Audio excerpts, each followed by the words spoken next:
100 marks subjective और subjective के साथ साथ सी होता है, ठीक है। तो करके जो नहीं आ रहा है उस क्वेश्चन को ही सिलेक्ट कर लीजिए। वो आ गया कहां तक, 25 तक, जिस चारों ऑप्शन खाली रहेगा उसमें ऑप्शन में ये के लिए ये सब। हाँ तो बच्चों कैसे हैं आप लोग, दुआ करते हैं आप लोग बहुत अच्छे होंगे, स्वस्थ होंगे, मस्त होंगे और अपनी एग्जाम की तैयारी में व्यस्त होंगे। तो दोस्तों मैं आपकी इस मेहनत और इस कथक परिश्रम का एक निचोड़ लाने वाला हूं। जी हाँ दोस्तों, आपका जो बिहार बोर्ड का जो एग्जामिनेशन हो रहा है 17 फरवरी 2025 से, उसमें आपको कैसे कॉपियों को लिखना है। जैसे पहले एग्जाम जो संस्कृत के स्टूडेंट हैं उसका हिंदी का एग्जाम होगा 100 मार्क्स का, जबकि उर्दू वाले बच्चों का 100 मार्क्स के उर्दू के एग्जाम होंगे। आज के इस कुछ ही मिनट के वीडियो के माध्यम से हम आपको उर्दू में कैसे लिखनी चाहिए, आपकी कॉपी कैसी होनी चाहिए, जिसके माध्यम से बोर्ड के एग्जाम में आपको बेहतर से बेहतर मार्क्स आ सके। इतना ही नहीं बच्चों, आपको हिंदी के कॉपी कैसी होनी चाहिए जिसके आधार पे आप अच्छे से एग्जाम में लिखकर टॉपर मार्क्स ला सकते हैं। तो इसी आधार के साथ इसी वीडियो को आपके बीच हम ला रहे हैं ताकि आप अपने बोर्ड में बेहतर लिख सके और बेहतर मार्क्स अपने फ्यूचर के लिए बना सके। तो आइए हमसे इस वीडियो में जुड़िए और अपने बोर्ड के एग्जाम में बेहतर लिखने का एक बेहतरीन मेथड को समझ लीजिए। आइए बच्चों हम समझेंगे कि बोर्ड के एग्जाम में जो क्वेश्चन होंगे, जैसे कि हमारे पास एक ऐसे सेट है जिस सेट में ऑब्जेक्टिव, उसका सब्जेक्टिव है ना, 100 मार्क्स ऑब्जेक्टिव, 100 मार्क्स सब्जेक्टिव और सब्जेक्टिव के साथ साथ उसमें OMR शीट और कॉपी सारा इंक्लूड है। तो मैं इसके माध्यम से आपको हिंट दे रहा हूं। जैसे कि मान लीजिए आपको ऑब्जेक्टिव फर्स्ट अटेम्प्ट में मिलेंगे, तो जिस ऑब्जेक्टिव को आप बना रहे हैं, जैसे कि पहले क्वेश्चन के आधार पे अगर आपका ऑप्शन सी होता है, ठीक है, तो सी को आप केवल एक बिंदु मात्र से भी सेलेक्ट कर सकते हैं। दूसरे क्वेश्चन में आंसर मान लीजिए कि बी होता है, तो बिंदु मार्क से इसको आप जो है कि सेलेक्ट कर सकते हैं। एक पहले पेज में अगर 14 क्वेश्चन है जिसमें आपको एक क्वेश्चन नहीं बनाए, यानी 13 क्वेश्चन को बनाए, तो यहाँ 13 क्वेश्चन जो सही सेलेक्ट किए हैं तो नीचे दर्शाइए 13। इससे क्या होगा कि आपको हर बार गिनना नहीं पड़ेगा और काउंट करने का जो टाइमिंग है वो आपका बच जाएगा, एक ही बार में समझ में आएगा। ये पहले पेज में आपने 13 क्वेश्चन बनाया, फिर आप जो है कि दूसरे पेज में अगर आते हैं तो दूसरे पेज में ऐसे ही ऑप्शन को बिंदु मार्क कर करके जो नहीं आ रहा है उस क्वेश्चन को ही सिलेक्ट कर लीजिए, जिससे पता ये चलेगा साफ साफ कि आपने क्वेश्चन नंबर 19 को आपने सेलेक्ट नहीं किया है। वो आपके समझ से वो आंसर अलग है, जिसके कारण आपको जो है कि क्वेश्चन सेलेक्ट कर देने से वो जो है कि आपके काउंटिंग को समझने में सुविधा होगी। मान लीजिए क्वेश्चन नंबर 19 को भी आप नहीं समझ पाए, तो क्वेश्चन नंबर 19 को भी आप इस तरीके से सेलेक्ट करके आप उसी क्वेश्चन को अटेम्प्ट कीजिएगा जिस क्वेश्चन को आप 100% समझ रहे हैं। मान लीजिए हिंदी में 50 क्वेश्चन बनाना है, जिसमें मान लीजिए पहले पेज में 14 क्वेश्चन थे, दूसरे पेज में मान लीजिए क्वेश्चन नंबर वो आ गया कहाँ तक, 25 तक, जिसमें आपने जो है 3 क्वेश्चन नहीं बनाए, दूसरे पेज से 2 क्वेश्चन और पहले पेज से कितना, 1 क्वेश्चन। 3 क्वेश्चन आपने नहीं बनाया, बाकी के क्वेश्चन का जो ऑप्शन है उसको आप बिंदु के माध्यम से आपने जो है कि सिलेक्ट किया। पहला का सी, दूसरा का बी, तीसरा का डी, इस तरीके से आपने सिलेक्ट कर लिया।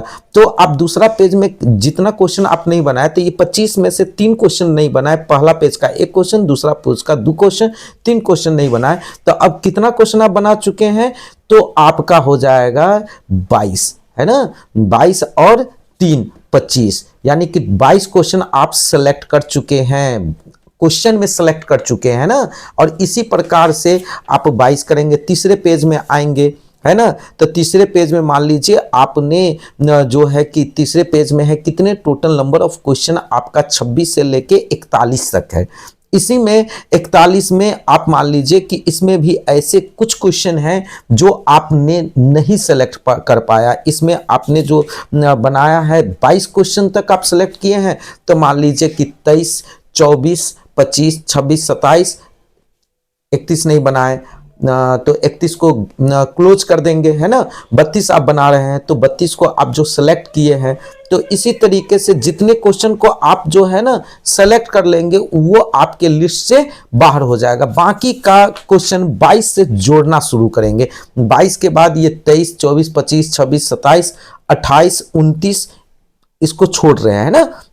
30, 31, 32, 33, 34, 35, यानी कि यहाँ क्वेश्चन नंबर 35। इसी तरीके से 15 क्वेश्चन हम और इसी प्रकार से सेलेक्ट करके हम जहां पर 50 पुर जाएगा वहां पर हम रोकेंगे और 50 पूरा कर हम एक बार जिस जिस क्वेश्चन को बच्चों जिस जिस क्वेश्चन को हमने सेलेक्ट किया है उसके ऑप्शन को सही तरीके से सेलेक्ट कर लिया है, तेजी के साथ उस क्वेश्चन को और उसके ऑप्शन को एक बार फिर से रिमाइंड करेंगे, एक बार रिपीट करके एक बार पढ़ लेंगे कि हमारा सेलेक्ट किया गया क्वेश्चन सही है या नहीं। याद रहे ये क्वेश्चन दोबारा पढ़ने वाली काम जो है केवल उसी क्वेश्चन का होगा जिसका ऑप्शन आपने सही सही सेलेक्ट किया है।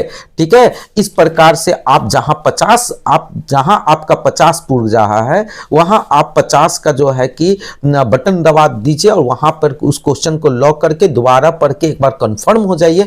और कंफर्म होने के बाद आपके सामने आएंगे इस तरीके का ओएमआर शीट का अलग एक कार्डबोर्ड देगा। ठीक ना, अलग कार्डबोर्ड देगा। याद रखें ओएमआर शीट हमेशा ब्लैक पेन से आप उसको जो है कि ब्लैक पेन से भरने की कोशिश करें, है ना। हमेशा किससे, ब्लैक पेन से, ब्लैक बॉल पेन से भरने की कोशिश करें, क्योंकि उसका जो है ना स्कैन करने पर वो बहुत क्लियर उसका विजन आता है।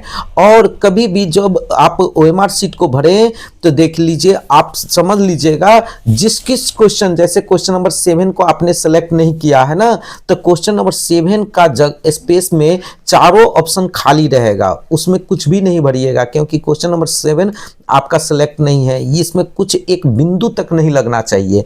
क्वेश्चन नंबर मान लीजिए 6 का बी है, तो सबसे पहले कोशिश कीजिएगा कि 6 का सी आपने सेलेक्ट किया है तो कोशिश यही करना है बच्चों कि 6 के सी को पहले लाइनिंग पर एक बार पेन चलाएंगे, लाइनिंग पे, है ना। ब्लैक पेन से हमने समझाने के लिए रेड पेन का इस्तेमाल कर रखा है यहाँ पर, आप जो है ना ब्लैक का इस्तेमाल करेंगे बच्चों।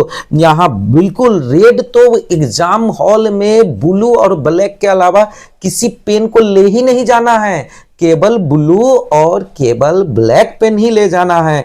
यहाँ 6 का मान लीजिए सी है तो सी हो, ए हो, बी हो, सी हो या डी हो, जो भी आप ऑप्शन सेलेक्ट किए हैं उसके पहले लाइनिंग को आप फुल फिल कीजिएगा। लाइनिंग पे फुल फिल करने के बाद अंदर में देखते हैं एकदम कंप्लीट रूप से भरिएगा, आधा अधूरा ना आधा भरिएगा, न थर्ड पार्ट भरिएगा, न 1/4 भरिएगा, पूरा कंप्लीट वो गोल जहां तक आपका ओएमआर शीट का गोल है उस गोल तक बाबू आप फिल कीजिएगा। ओके, पूरा का पूरा गोल जो है ना भरना चाहिए। ठीक है, अब आइए बात आई इस प्रकार से ऑब्जेक्टिव आप जो है अपना 50 कंप्लीट कीजिएगा, नंबर के हिसाब से गलती नहीं कीजिएगा। जिस क्वेश्चन को आप गोल घेरा मार दिए हैं याद रखें उस क्वेश्चन को खाली रखिएगा। गोल घेरा मार दिए मतलब इसको आप सेलेक्ट नहीं किए हैं, सेलेक्ट किए हैं जिसके ऑप्शन में ये इस तरह के बिंदु दिए हैं, छोटे छोटे बिंदु दे के ऑप्शन को सेलेक्ट कर लिए हैं। ठीक ना,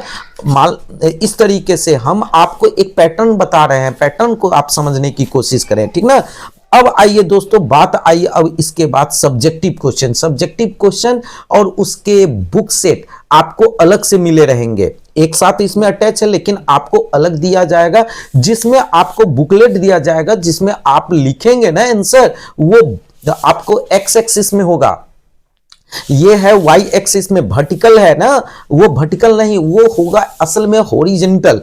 इस तरीके से पलटने के लिए रहेंगे जिसमें दोनों तरफ पैराग्राफ छूटा रहेगा। अब पैराग्राफ के भीतर में न पैराग्राफ के अंदर और न पैराग्राफ के बाहर, दोनों में से कहीं भी पैराग्राफ एक बाउंड्री है, उस बाउंड्री को आप लोग कभी भी क्रॉस मत करेंगे। ठीक है, और इस तरीके से जैसे विषय निष्ठ प्रश्न है खंड ब में, या इस तरीके से आपको जो है कि क्वेश्चन दिए गए रहेंगे, क्वेश्चन आपको इस प्रकार से दिए गए रहेंगे। उस क्वेश्चन का जो सबसे फर्स्ट पहलू है कि प्रश्नोत्तर, देख लीजिएगा ध्यान से। प्रश्नोत्तर संख्या पहला बनानी है तो प्रश्नोत्तर संख्या फर्स्ट का आप ख बना रहे हैं तो ख होनी चाहिए। याद रखिए ये बहुत ही इंपॉर्टेंट है। प्रश्नोत्तर संख्या आपको हर हाल में लिखनी है। अगर आप प्रश्न का आंसर आपने सही लिखा है पर आप इस प्रश्नोत्तर संख्या को केवल छोड़ दिया है तो आपका जो आंसर है इस पे आपको नंबर नहीं मिल पाएंगे बच्चों। इसीलिए आपका सबसे फर्स्ट प्रायोरिटी है कि प्रश्नोत्तर संख्या को आप लिखें। उसके बाद उसके जो पॉइंट बनते हैं ना, पॉइंट के लिए एक अलग लाइनिंग रखिएगा। दूसरा आंसर की जो लाइनिंग है ना, ये लेफ्ट साइड की भी लाइनिंग एकदम समान होनी चाहिए और राइट साइड की भी लाइनिंग को समान रखनी है। न पैराग्राफ के बाहर रखनी है न पैराग्राफ के भीतर रखनी है। दो पैराग्राफ के बिल्कुल दो पैराग्राफ के अंदर ही रखनी है, दोनों तरफ के पैराग्राफ के अंदर। पॉइंट के लिए, स्टार के लिए, हैच के लिए, ये सब इस सभी चीजों के लिए आपको जो है अलग स्पेस को बना के रखना है। इस तरीके से देखते हैं कितना पॉइंट एकदम लाइन बाय लाइन पॉइंट है, देख रहे हैं ना, लाइन बाय लाइन पॉइंट दिए गए हैं। एक क्वेश्चन के बाद दूसरे क्वेश्चन का भी पॉइंट है बच्चों, तो वो भी बिल्कुल लाइन पे है, एक लाइन पे है ना। अब आइए इस तरीके से आपको सबसे फर्स्ट देखना है प्रश्नोत्तर संख्या, फिर देखना है उसका पॉइंट और लाइनिंग को फॉलो कर लीजिएगा। अच्छे राइटिंग को कोशिश कीजिएगा, जो आपकी राइटिंग है उसी राइटिंग के साथ एक बेहतरीन खूबसूरत सा आप जो है कि स्टेटमेंट कंटेंट तैयार कर लें ताकि आप अपने शब्दों में तैयार करें। बहुत बेहतरीन और बहुत खूबसूरत नंबर उठेगा आपका। यकीन माने आपका मेहनत एकदम सार्थक सिद्ध होगा। ठीक है, तो आइए बच्चों हम आपको समझा रहे हैं अब दूसरी बात। इसी प्रकार से प्रश्नोत्तर संख्या देख रहे हैं दूसरा का, इसमें भी पॉइंट वाइज आंसर बने हैं, इसके भी आंसर पॉइंट वाइज दिए गए हैं। लाइनिंग भी एकदम कंटिन्यू अपडेट करके दिया गया है और यही कारण है कि पूरा 10 में 10 नंबर उठाए गए हैं इसमें। देखिए प्रश्नोत्तर संख्या इसके बाद जो है 2 के बाद ये 5 ये बच्चे जो है कि बनाए हैं, जिसके क का उत्तर का जो देखिए लाइनिंग एकदम फॉलो किया गया है। और इस प्रकार से अगर आप बनाते हैं तो आपके नंबर हर हाल में बेहतरीन उठेंगे। हर हाल में बच्चों आपका नंबर एकदम रखा हुआ है। कोई भी जितने आपको आंसर बनाने हैं सारे आंसर आप जरूर बनाएंगे, 100% समझ के बनाएंगे, अपने शब्दों में बनाएंगे। जो भी क्लियर हो रहा पहले क्लियर करें, प्रतिरोध के नियम के साथ जो है कि पूरी अनुसरण करें कि कैसे हमको तैयार करना है, एक सटीक आंसर कैसे बनानी है ना, और उस कंटेंट के आधार पे आप लोग तैयार करें। ठीक है, तो इस तरीके से देख रहे हैं किस तरीके से प्रश्नोत्तर संख्या, फिर उसके उसी का जो है आप कंटेंट के आधार पर एक नियम पूर्वक तरीके से उसको जो है कि तैयार किया गया है। इस आधार पर अगर आप बनाएंगे तो आप सभी बच्चों का एक बेहतरीन रिजल्ट आपका इंतजार कर रहा है। बिल्कुल परेशान न हो और आगे बढ़ें। हाँ तो बच्चों अब उर्दू की बात किया जाए तो देखिए उर्दू के लिए भी आपको जो है ना लिखने का तौर तरीका बहुत मैटर करता है। ऑब्जेक्टिव के सेम पैटर्न रहेंगे हर एग्ज़ाम के लिए। उर्दू में ना आप उसके राइटिंग को जो है कि फॉलो ज़रूर करें, दोनों तरफ दोनों पैराग्राफ के बीच के राइटिंग को फॉलो करके इस तरीके से हेडिंग वगैरह को ज़रूर आप जो है कि तैयार करके और ज़रूर बनावे, ताकि आपके जो राइटिंग होंगे ना वो आपके नंबर का सबसे मेन जरिया होगा और आप इस प्रकार से आप बहुत बेहतरीन मार्क्स ऑब्टेन कर सकते हैं।